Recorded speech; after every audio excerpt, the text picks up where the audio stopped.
A great movie can have a way of sticking with you, especially when it hits you just right.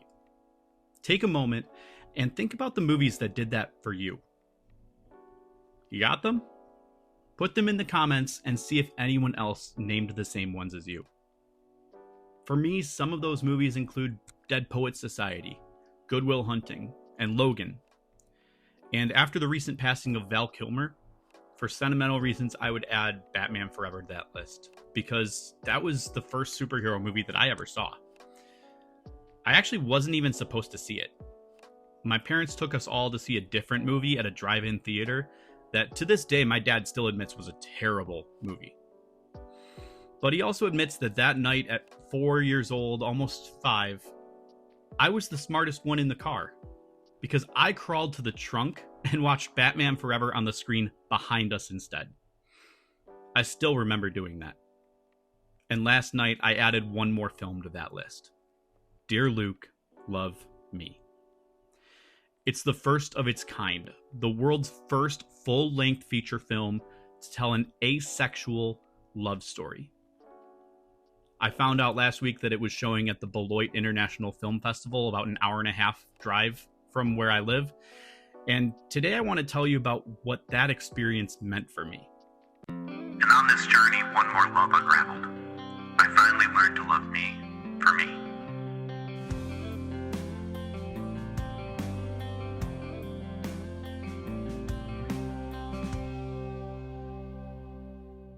So I first heard about Dear Luke, Love Me about 3 or 4 years ago from their Kickstarter. That's a long time to wait for a movie, but it's not surprising for an indie film like this, and I know the cast and crew had worked very hard to make this project special. And let me tell you, that passion showed in every single scene. I put the synopsis from the Kickstarter in the description already, but I'm going to read it here too.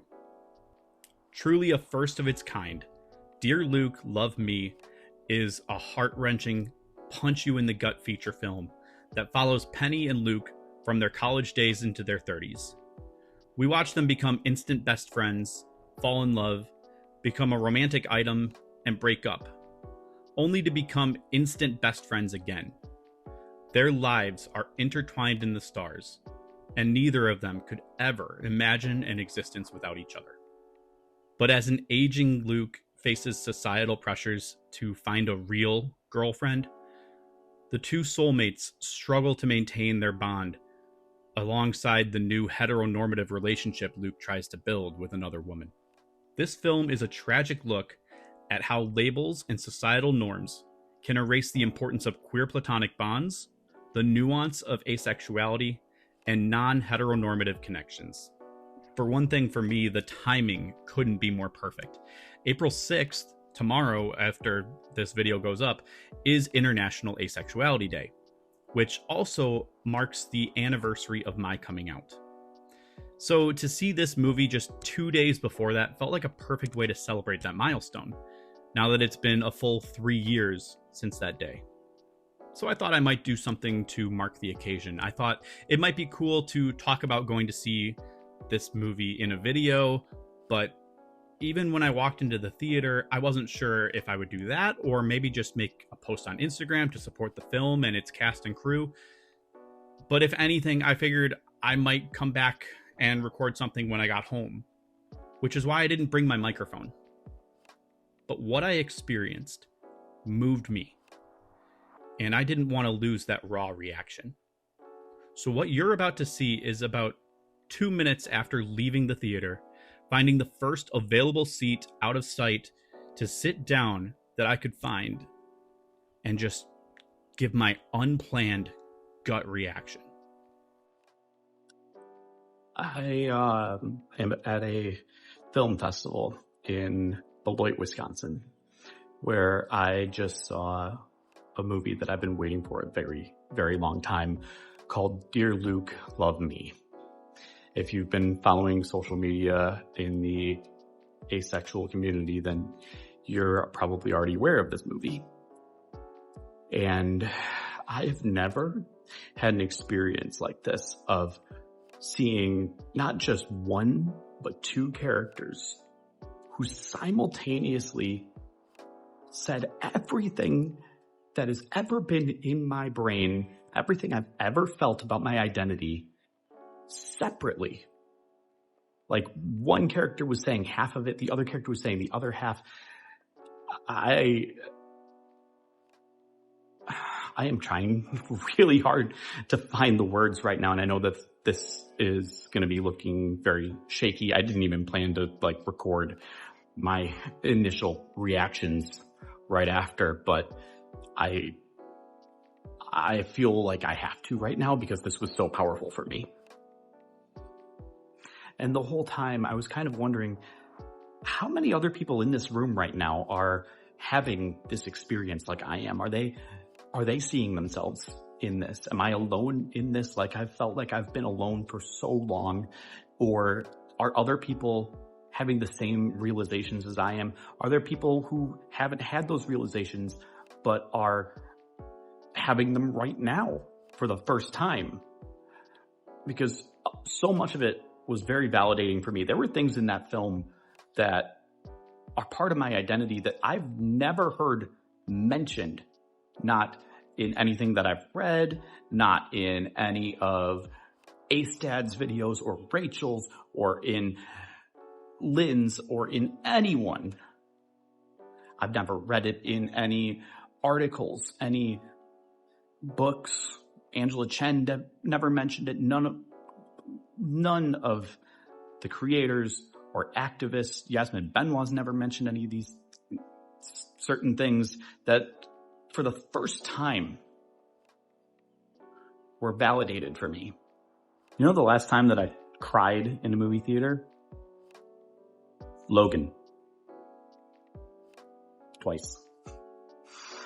Once for Professor Xavier, and then for Logan himself. And when I saw that movie, I took my then girlfriend. Her name's Kelly. If you have read my book, you know that it's dedicated to her. The fact that this was the first movie to make me cry since that,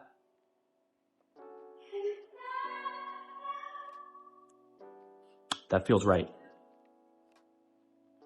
Because so much of our relationship, it was the same but different in a lot of ways as what was portrayed in this film. And I think that seeing your experiences reflected back at you, I'm sorry,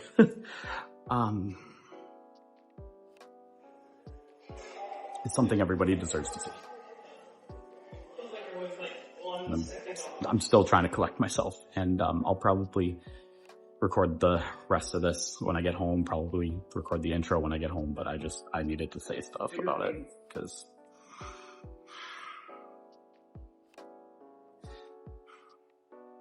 it just felt so raw and so polished at the same time. And I felt that I couldn't drive the hour and a half home and lose this on the way there. I've always been a big advocate for representation, and I know the power of it, but this was like nothing I've ever experienced.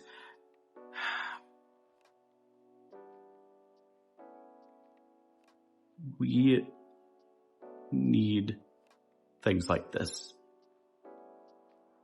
Because even if no one else in that room experienced that film the way that I just did,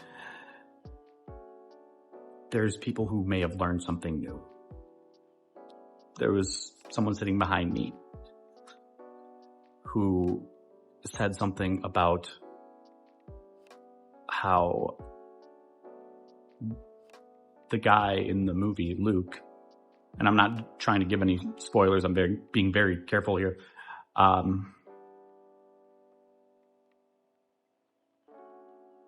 wanted a real relationship. And I wanted so bad to turn around to him and say, he has one.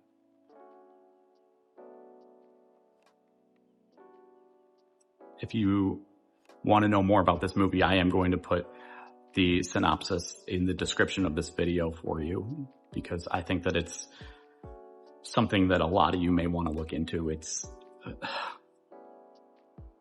hit me.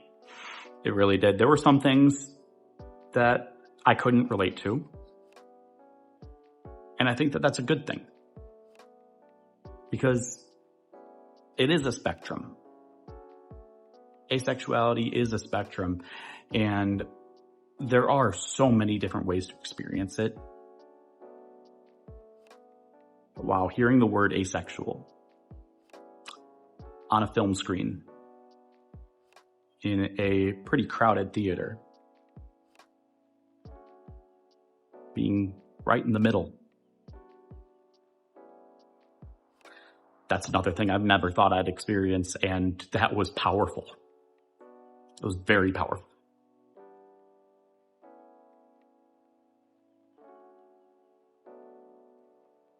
I can't wait for people to see this film, and I know that it's going to change a lot of people's perceptions of asexuality. I think it's going to do a lot for the community, and I'm so excited for so many of you to see it.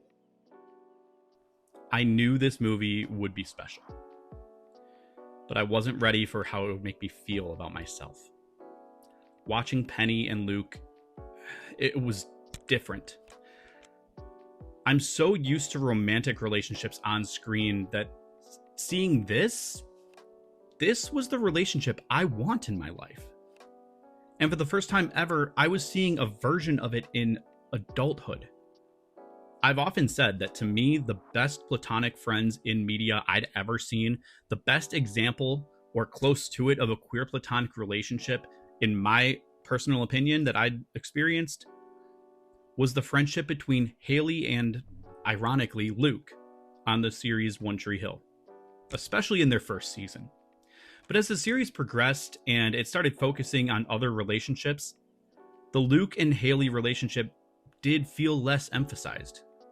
It was Haley and Nathan taking priority. It was Luke and Brooke, then Luke and Peyton, then Luke and Lindsay, then Luke and Peyton again.